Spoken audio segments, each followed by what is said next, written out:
Apolline Matin. C'est déjà demain.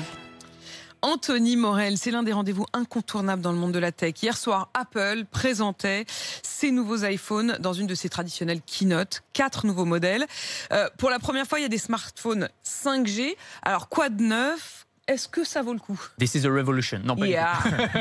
Non, mais c'était un lancement très attendu. Le lancement de la décennie. Mais c'est à chaque fois très attendu. Non, mais c'est vrai. Mais là, plus particulièrement, les experts de la marque aux États-Unis disent que c'était le lancement de la décennie, notamment avec l'arrivée de la 5G. Parce que pour le coup, il y a une vraie rupture, sauf que chez nous, ça sert pas à grand-chose. Je vais y revenir dans une seconde. Pour le reste, on va dire que c'est plus une évolution qu'une révolution. C'est-à-dire qu'on va avoir des améliorations. C'est des très bons téléphones, quoi qu'il arrive. Donc un processeur un petit peu plus puissant, ça c'est pas mal pour les jeux vidéo notamment. On va avoir des appareils photo plus perfectionnés. Ça c'est un vrai gros argument de vente. On est tous sur Instagram, sur TikTok, etc. C'est très important d'avoir des bons appareils photo. Un truc alors qui n'était pas attendu et qui est vraiment pas mal, en tout cas sur le papier, des écrans qui sont 4 fois plus solides, plus résistants que ceux qu'on a jusque là. Ça c'est pas mal parce que le nombre de personnes qui ont eu leur téléphone cassé. C'est les smartphones, c'est comme les tartines de confiture, ça tombe toujours du mauvais côté, c'est toujours celui de l'écran et ça fissure à chaque fois. Voilà. Et alors ensuite, effectivement, le gros argument de vente, ça va être l'arrivée de la 5G. Tous les iPhones sont donc 5G compatibles, sauf que en France, vous pouvez avoir tous les smartphones 5G que vous voulez. Comme on n'a pas les réseaux, de toute façon, ça sert pas à grand chose. Alors il va y avoir un déploiement des réseaux embryonnaires à partir de la fin de l'année dans certaines grandes villes, mais ensuite ça va prendre plusieurs années. Et c'est là qu'on voit quand même qu'on prend un coup de retard, parce que ce qui est là, le plus gros argument de vente pour les États-Unis, pour la Chine. En Chine, vous avez plus de 100 millions d'abonnés 5G aujourd'hui. Nous, en France, pour nous, c'est complètement inutile, quoi. Les prix, ça pique un peu, j'imagine. Comme toujours avec Apple, hein, c'est un SMIC, quoi.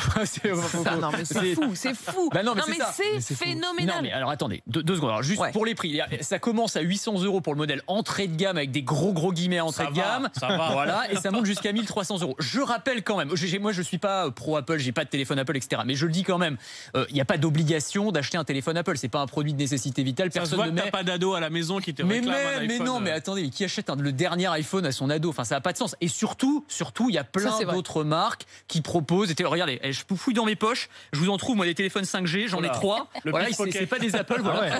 Tout ça, donc en fait, dans les poches d'Anthony, il y a des portables qui en sortent, mais vraiment tous les modèles, qui poussent dans ses vestes. Du Xiaomi, du Huawei, du Oppo. Voilà, il n'y a pas une marque qu'on connaît. C'est de la 5G. Non, mais ça ne veut pas dire que c'est pas de la bonne qualité. Et donc on trouve, non, mais je sais, Géraldine, elle est fan d'Apple, donc forcément, c'est un petit peu compliqué. Mais tout ça pour vous dire qu'il n'y a pas d'obligation absolue d'acheter Apple. Mais si vous voulez un produit de luxe, c'est une marque de luxe Apple, donc effectivement, ça coûte un petit peu. Forcément, ces prix-là, c'est pas sûr que ça va convaincre ceux qui justement déjà luttent contre la 5G et demandent un moratoire. Ça c'est vrai. Bon, c'est pas forcément la cible non plus. Alors on estime qu'en France, quand même, il y a une personne sur 5 qui veut passer à la 5G dans les 6 à 12 mois qui viennent. Donc c'est un début, mais effectivement, on a un gros coup de retard. Alors il y a des choses qui sont faites pour rassurer un peu les uns et les autres. Il y a une étude de l'ANSES, l'agence sanitaire, qui devrait sortir en 2021. Donc on va voir ce qu'elle dit.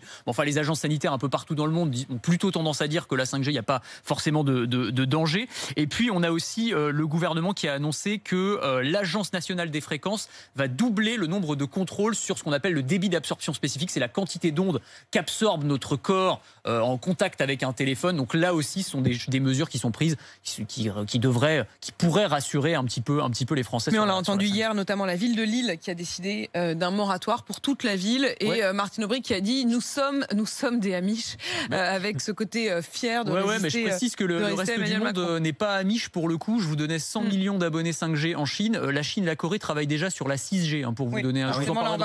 On va avoir un petit train de retard.